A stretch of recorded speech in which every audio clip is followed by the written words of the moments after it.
নমস্কার, হুগলি আজকেতে আপনাদের সকলকে স্বাগত। শুরু করছি আজকের বিশেষ বিশেষ খবর। তৃণমূল কংগ্রেসের রাজনৈতিক কর্মী সম্মেলন বাঁশবেড়িয়ায়।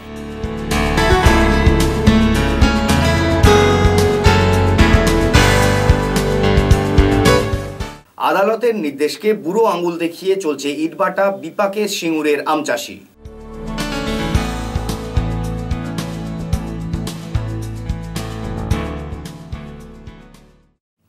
এবারে আসছি বিস্তারিত খবরে। বাঁশবেড়িয়া সহ তৃণমূল কংগ্রেসের রাজনৈতিক কর্মী সম্মেলন অনুষ্ঠিত হয়ে গেল। শুভ উদ্বোধন করেন মন্ত্রী তপন দাশগুপ্ত।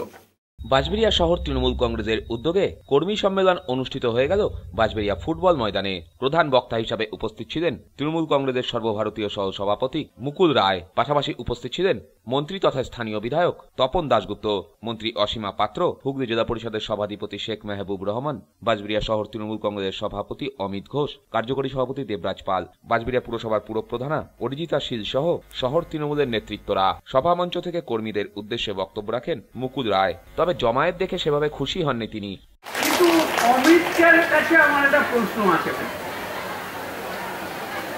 আজকে এই সমাবেশের আকার দেখে, এটা শহরের সমাবেশ, মানে শহরের সম্মেলন, মঞ্চ দেখে, বসার ব্যবস্থাপনা দেখে আমার যেন মনে হচ্ছে সব তো ঠিক আছে, মানুষ কই? 2016 এক বছর হয়নি। আজকে যদি বাঁশবেড়িয়া বিধানসভা কেন্দ্রে যদি পঞ্চায়েতগুলো না থাকতো, তাহলে বাঁশবেড়িয়ার এই যে 22টা ওয়ার্ড, 91টা বুথ, তপনকে কিন্তু জিতিয়েছেন মাত্র 1300 ভোটে। এটা কিন্তু আপনাদের মাথায় রাখতে হবে। কথাটা শুনতে খারাপ, যারা এখানে বসে আছেন তাদের কাছে মাথার মধ্যে ঢোকাতে হবে যে তপন একটা সম্মানজনক ভোটে জিতেছে, 18,800। কিন্তু এই বাদবাকি লিডটা এসেছে কিন্তু গ্রাম থেকে। শহরে জেতার ব্যবধান 1300। কেন? আজকে এই প্রশ্নটা তো আপনাদের আনাচে কানাচে ঘুরছে। গ্রামের মানুষেরা তপনকে তো বলবে আমরা জেতাবো আর তুমি সম্মেলন করবে শহরে। গ্রামের মানুষেরা তপনকে দুহাত ভরে জিতিয়েছে, তাই কিন্তু তপন আজকে একটা ভালো জায়গায় ভালো ব্যবধানে জিতেছে। বাঁশবেড়িয়া শহর আমার অনেক পুরনো ছেঁড়া জায়গা, পাকিস্তান এখান থেকে বিধায়ক হতো। বাঁশবেড়িয়া শহরে সিপিএম এর অত্যাচারটা আমার দেখা আছে। কিন্তু আমি বাঁশবেড়িয়ার 91টা বুথে কারা কারা আছেন একটু দাঁড়াবেন? দাদা ভাই, 91টা বুথ থেকে কারা কারা এসছেন দাঁড়াবেন? 91টা বুথের লোকের সংখ্যা কিন্তু 91 জন নেই। আপনাকে বাঁশবেড়িয়া শহরে 91টা বুথ আছে। আমি আবার বলছি আমার সামনে যে 91টা বুথের যারা লোক তাদের কিন্তু মাথায় রাখতে হবে যে 2018 আমরা যেমন যে পঞ্চায়েত ভোট করব, তেমনি 2019 আমরা কিন্তু লোকসভা নির্বাচনও করব। ছোটুর সাথে রাজেশ দেবনাথের রিপোর্ট, হুগলি আজকে। কারখানায় পরিবেশিত খাবার খেয়ে 30 জন শ্রমিক গুরুতর অসুস্থ হয়ে হাসপাতালে চিকিৎসাধীন। ঘটনাটি ঘটেছে শ্রীরামপুরের জয়শ্রী টেক্সটাইলসে। কারখানার ক্যান্টিনের খাবার খেয়ে অসুস্থ শ্রমিকরা, এই নিয়ে ব্যাপক চাঞ্চল্য। ঘটনাটি রিষ্টার জয়শ্রী টেক্সটাইলসের। আদিত্য বিড়লা গ্রুপের এই কারখানার ক্যান্টিনে আজ সকালে শ্রমিকরা খাবার খেয়ে প্রায় 30 জনের মতো শ্রমিক অসুস্থ হয়ে পড়েন। অভিযোগ, কারখানার খাবারের মধ্যে টিকটিকি পড়েছিল আর তা থেকেই বিষক্রিয়া, যার জেরে 30 জনের মতন শ্রমিকের মাথা ঘুরতে থাকে, সঙ্গে বমি বমি ভাব। তড়িঘড়ি অসুস্থ সকলকে শ্রীরামপুর ইএসআই হাসপাতালে নিয়ে যাওয়া হয়। প্রাথমিক চিকিৎসার পর 24 জনকে ছেড়ে দেওয়া হলেও বর্তমানে 6 জন ওই হাসপাতালে চিকিৎসাধীন রয়েছেন। আমাদের কন্টিনে টিকটিক পড়ে গেছে, ওই আমরা খাবারটা খেয়ে নিয়েছি, তাহলে আমাদের ভমিটিং হলো, হসপিটালে ভর্তি। 9 से 10 टिफिन होता है। उसके बाद हम लोग को अपना 9:15 बजे अपना कैंटीन में गए खाने के लिए। उसके बाद खाना खाए पूरा खा लिए थे। उसके बाद मेरा बगल का जो दोस्त है वो आया, बोला भाई हम भी खाएंगे, लेके आओ। लेके आया, जैसे एक कोट दिया उसे देखते हैं दाल में छिपकली पड़ा हुआ। अब वो क्या खाएगा, मेरा हम जो अंदर में जो खाए थे টোটাল हमको উল্টি कर दिया। শ্রমিকদের অভিযোগ থাকলেও এ বিষয়ে সংবাদ মাধ্যমের সামনে কোনো প্রতিক্রিয়াই দেননি কারখানা কর্তৃপক্ষ। ব্যুরো রিপোর্ট, হুগলি আজকে। সাংসদ কল্যাণ ব্যানার্জির নেতৃত্বে এক র্যালি শ্রীরামপুর শহর পরিক্রমা করল। বিজেপির বিরুদ্ধে সাম্প্রদায়িকতার অভিযোগ এনে পথে নেমেছে তৃণমূল কংগ্রেস। আজ শ্রীরামপুরের সাংসদ কল্যাণ ব্যানার্জির নেতৃত্বে এক সম্প্রীতি মিছিল বের হয় পথে। শেওড়াফুলি ফাঁড়ি থেকে এই মিছিল বের হয়। মিছিলের অগ্রভাগেই ছিলেন শ্রীরামপুরের সাংসদ কল্যাণ বন্দ্যোপাধ্যায়, উত্তরপাড়ার বিধায়ক প্রবীর ঘোষাল সহ তৃণমূলের নেতা নেত্রীরা। পদযাত্রা, বাইক, ট্যাবলো সহ স্লোগান দিতে দিতে এগিয়ে চলে। আমার নেতা কল্যাণ ব্যানার্জি জিন্দাবাদ। देश की नेत्री कैसी है? नरेंद्र मोदी होशियार, होशियार, होशियार। नरेंद्र मोदी होशियार, नरेंद्र मोदी होशियार, नरेंद्र मोदी होशियार, नरेंद्र मोदी होशियार, नरेंद्र मोदी राम का नाम, दंगाबाज गुंडाबाज नरेंद्र मोदी होशियार, होशियार, होशियार। दंगाबाज गुंडाबाज नरेंद्र मोदी होशियार, होशियार, होशियार। दंगाबाज गुंडाबाज अमित शाह होशियार। প্রসঙ্গত উল্লেখযোগ্য, গতকালই সিপিআইএম নেতা গৌতম দেব বিজেপিকে ঠেকানোর জন্য প্রয়োজনে তৃণমূলের সাথেও জোট বাঁধার কথা বলেন। সে প্রসঙ্গে সাংসদ কল্যাণ বন্দ্যোপাধ্যায় বলেন, সিপিএম আগে তাদের সাংসদ মোহাম্মদ সেলিমকে দেখুক, কারণ বিজেপির পশ্চিমবঙ্গে সব থেকে ভালো বন্ধু হলো মোহাম্মদ সেলিম।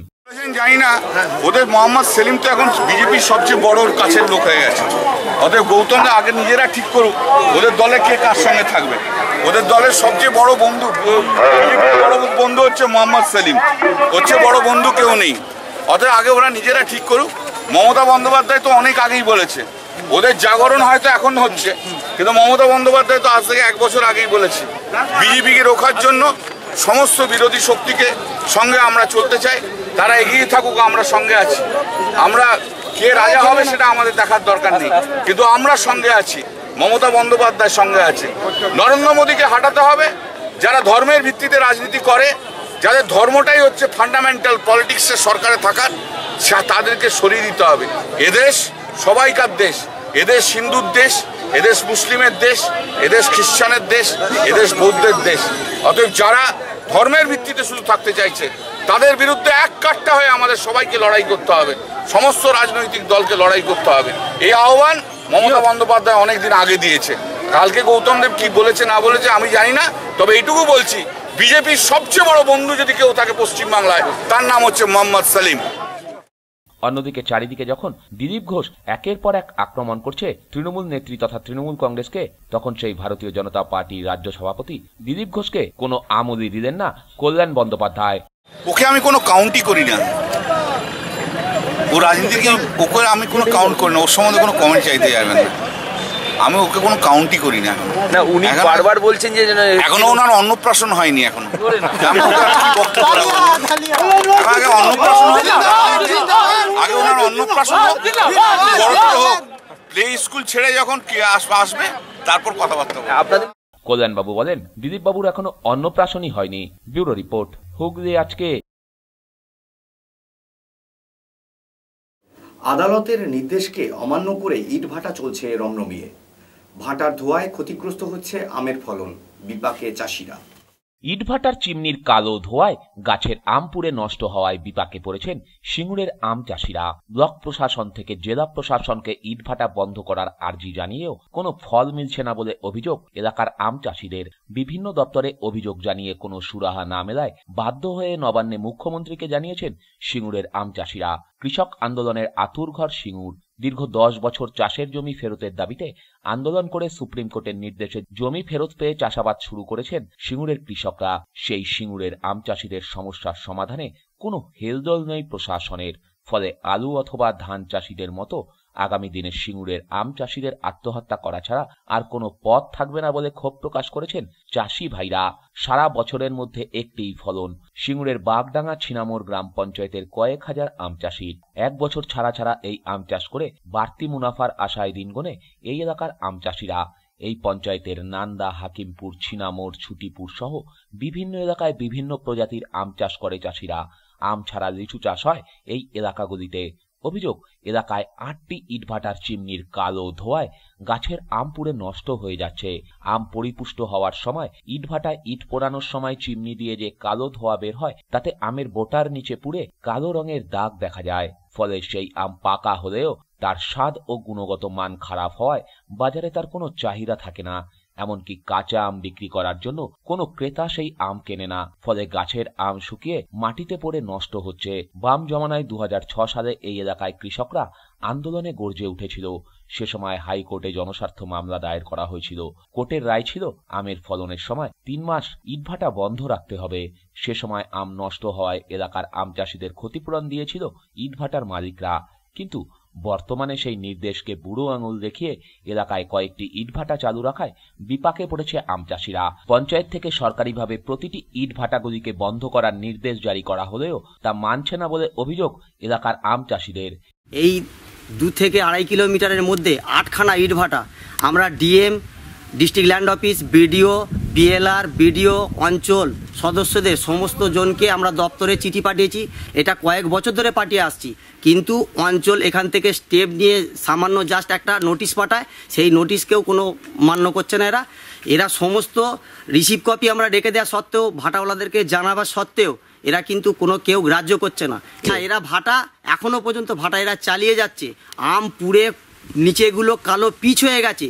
সেই আমকে আমরা প্রত্যেকটা বছর বাজারে নিয়ে গিয়ে বিক্রি করতে পারছি না, ফেলে দিচ্ছি। হ্যাঁ, নবান্ন রেজিস্ট্রি করে চিঠি পাঠানো হয়েছে, নবান্ন সেখান থেকেও কোনো এখানে স্টেপ আসেনি। এভাবে যদি আম নষ্ট হয়, আমাদের এটা 2 থেকে 3 মাসের ফসল, একটা সিজন ফসল। অর্থকরী যত আমাদের এখানে চাষবাস হয় নান্দা গ্রামে, এটা হচ্ছে অর্থকরী ফসল হচ্ছে আমটাই। তা করতে পারলে ওই যেমন আলু চাষিরা মরছে, এখানে আম চাষিরাও মরবে। সমস্যা হচ্ছে আমাদের ধরুন একটাই ফসল আম চাষ, বছরে একবার হয়। এবার আম ধরুন আমাদের গ্রামে ভাটা আছে, ভাটার মালিকরা বন্ধ করতে চাইছে না। বন্ধ করলেও ধরুন আম যে আছে সব পুড়িয়ে নষ্ট হয়ে যাচ্ছে। এইটাই আমাদের দাবি যে বছরে ধরুন একবার হয়, এতে আমাদের মুনাফা কিছু হচ্ছে না। তাহলে দিন গুজার করবে কী করে লোক? প্রশাসনকে চাইলেও কোনো কাজ হয়নি। এ বিষয়ে সিঙ্গুরের বিডিও সুমন চক্রবর্তী জানিয়েছেন, এলাকার ক্ষতিগ্রস্ত আম চাষিদের বিষয়টি নিয়ে উচ্চতর তদন্ত কমিটি গঠন করা হয়েছে। ইটভাটাগুলি বন্ধ রাখার জন্য প্রয়োজনীয় নির্দেশ পাঠানোর ব্যবস্থা গ্রহণ করা হয়েছে। বাগডাঙ্গা ছিনামোড়ের আম চাষিরা একটা আমাদের কাছে কমপ্লেন জানায় রিগার্ডিং আপনার ইটভাটা, যে ইটভাটাগুলো আছে তাদের জন্য আমের ক্ষতি হচ্ছে। সেই বিষয়টা নিয়ে আমরা ইটভাটা এবং যারা কমিটির আম চাষি আছে সেখানকার প্রধান এবং আমাদের কর্মাধ্যক্ষ এবং বিএলআর এডিএ সভাপতি মিটিং ডেকেছি। 5টা ইটভাটা অলরেডি বন্ধ করে দিয়েছে নিজেদের কাজ, 3টে এখনও বন্ধ করেনি। তাদের জন্য রিসার্চ ইনস্ট্রাকশন সেটা আমরা দিয়ে এই আমের সিজন ওদেরকে বন্ধ করা হবে, আম সিজনের পরে আবার চালু করা হবে, সেই ব্যাপারে আমরা ব্যবস্থা নিচ্ছি। এখন দেখার কবে সেই নির্দেশ কার্যকর হয়, কিংবা ততদিনে সিঙ্গুরের এই আম চাষিদের কি হয়। সিঙ্গুর থেকে সুদীপ দাসের রিপোর্ট, হুগলি আজকে। Doctor R K. চ্যাটার্জির তত্ত্বাবধানে এক রক্তদান শিবির অনুষ্ঠিত হয়ে গেল। উপস্থিত ছিলেন হুগলি আজকের কর্ণধার শ্রী রুদ্রেন্দ্র প্রসাদ পাকরাশি। কোন ক্লাব সংগঠন কিংবা রাজনৈতিক দল নয়, প্রত্যেকবারের ন্যায় এবারেও সম্পূর্ণ নিজের উদ্যোগে নিজের চেম্বারে রক্তদান শিবিরের আয়োজন করলেন চন্দননগরের সমাজসেবী তথা ফিজিওথেরাপিস্ট আর.কে. চ্যাটার্জি। আজ চন্দননগর বড় পঞ্চাননতলায় নিজের বাড়ির চেম্বারে এই শিবিরের আয়োজন করা হয়। হুগলি আজকের কর্ণধার রুদ্রেন্দ্র প্রসাদ পাকরাশি সহ বিশিষ্ট ব্যক্তিদের উপস্থিতিতে চলে এই শিবির। রক্তদানে উৎসাহ বাড়াতে কোনো গিফট নয়, এখানে মানবিকতার খাতিরে এগিয়ে এসে রক্তদান করার জন্য সকলকে গোলাপ ফুল দিয়ে সংবর্ধনা জানানো হয়। পাশাপাশি আর.কে. চ্যাটার্জি প্রত্যেক বছর দুস্থ থ্যালাসেমিয়া ও ক্যান্সার এবং দুর্ঘটনায় মৃত পরিবারবর্গের হাতে আর্থিক সাহায্য দানের জন্য চুচুড়া ময়দানে বিশাল বিচিত্রানুষ্ঠানের আয়োজন করেন। মঞ্চে দুস্থদের হাতে আর্থিক সাহায্য তুলে দেওয়া হয়। এবার বিশেষ কারণে সেই মাঠ পাওয়া যায়নি, তবে তার জন্য বিচিত্রানুষ্ঠান বন্ধ থাকলেও দুস্থদের আর্থিক সাহায্য দান থেমে থাকেনি। আজ জেলার বিভিন্ন প্রান্তে থাকা মোট 20 জন থ্যালাসেমিয়া আক্রান্ত শিশুর পরিবার ও 8 জন ক্যান্সার আক্রান্ত পরিবার সহ অর্থের অভাবে ধুঁকতে থাকা জেলার মোট 5টি ক্লাবকে নিজের সামর্থ্য মতো আর্থিক সাহায্য করেন এই সমাজসেবী। উপস্থিত বিশিষ্টরা সহ আর কে চ্যাটার্জির পরিবারবর্গ তাদের হাতে এই সাহায্য তুলে দেন। আমাদের কর্মসূচির মধ্যে এবারে ব্লাড ক্যাম্প যেটা করার কথা ছিল সেটা করছি, প্রত্যেক বছর আমি যেটা করি, আর যতদিন বাঁচবে ততদিনই করবো, কেননা এই রক্ত এই গরমে। তবে আমাকে দেখে অনেকে এবার রক্তদান শিবির করছে গরমের মধ্যে, তাদেরকে আমি সাধুবাদ জানি। এটা তাদের উৎসাহ দেওয়ার জন্য আমি শুরু করেছিলাম গরমকালে রক্তদান শিবির। আর তার সঙ্গে এবার নতুন শুরু করেছি যেটা ক্যান্সার, থ্যালাসেমিয়া, অ্যাক্সিডেন্ট পরিবারদের আর্থিক সাহায্য, যেটা আমি মাঠে ময়দানে করতাম সেটা এই রক্তদান শিবিরের সঙ্গে আমি করে দিলাম। এটা কোনো এনজিও, বারবারি ক্লাব, বারবারি বলছি রাজনৈতিক কোনো ব্যাপার নেই, সবটা আমার নিজের পরিশ্রম। ভোরবেলা থেকে দৌড়িয়ে রোদে পুড়ে জলে ভিজে তারই 50% কিছু পয়সায় দুস্থদের প্রত্যেকবার আমি দিই, এবারও তাই দিলাম। কতজনকে কি দিবেন? এবার আমাদের সব আমার টার্গেটই ছিল সব 25-25 করে দেবো, কিন্তু থ্যালাসেমিয়া আমি পেয়েছি 20 জন না 21 জন বোধ হয়, আর ক্যান্সার পেয়েছি 8 জন, অ্যাক্সিডেন্ট পেয়েছি 3 জন, তার ক্লাব দুস্থ ক্লাবকে পেয়েছি 5 জন। যারা চিকিৎসা করতে পারেন না, আমার এই পরিশ্রমের পয়সা সে তাদের চিকিৎসায় সারতে লাগুক, তাহলে আমার মরা আত্মাও আনন্দ পাবে এদের পাশে দাঁড়ানোর জন্য। এ ধরনের এক অনুষ্ঠানে নিমন্ত্রিত হয়ে এসে আর্থিক সাহায্য পেয়ে খুশি দুস্থ পরিবারগুলি। চুচুড়া হসপিটালে ব্লাড দিচ্ছেন, ডাক্তারবাবু গিয়েছিল, যে একটা কাগজ দিল, এখানে ঠিকানাটা দিল। আমাদের রক্তদান কি হয়েছে মেয়ে? সারা দিয়েছেন। মনে রাখবেন আপনার এখানে এসে কি পেলেন? দান করা 1 ফোঁটা অমূল্য রক্তে বাঁচাতে পারে একটি মানুষের প্রাণ। তাই আপনারা এরকম দেখেছেন কাউকে একা এইভাবে দিতে? না। ব্যুরো রিপোর্ট, হুগলি আজকে।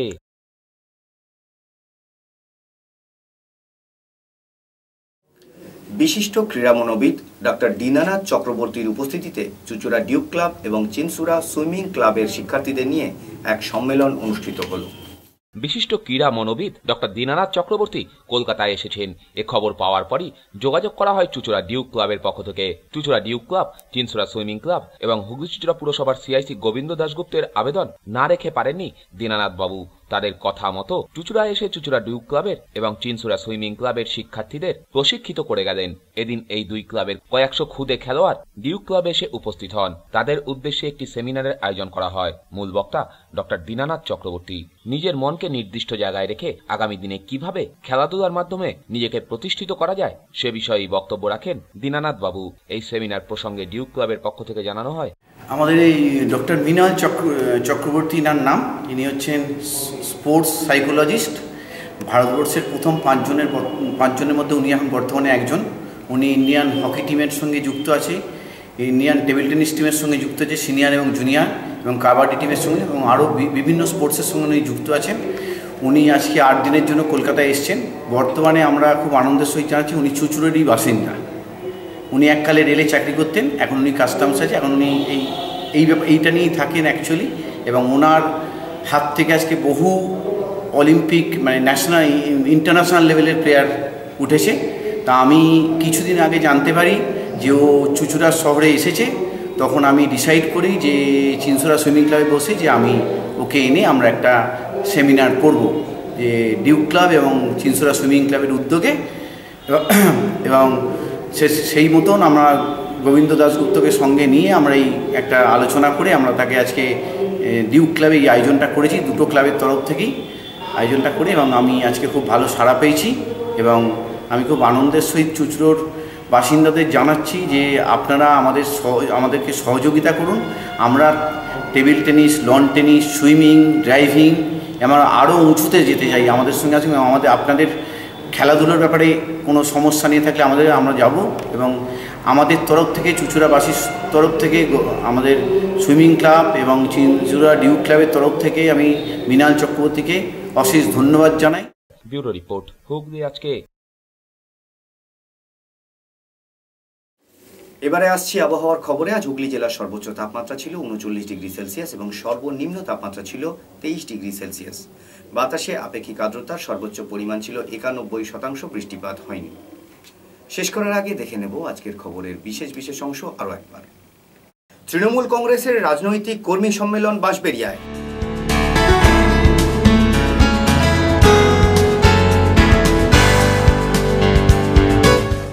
আদালতের নির্দেশকে বুড়ো আঙুল দেখিয়ে চলছে ইটভাটা বিপাকে সিঙ্গুরের আম চাষি।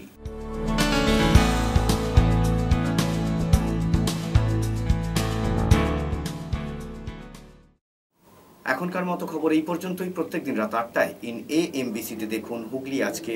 নমস্কার।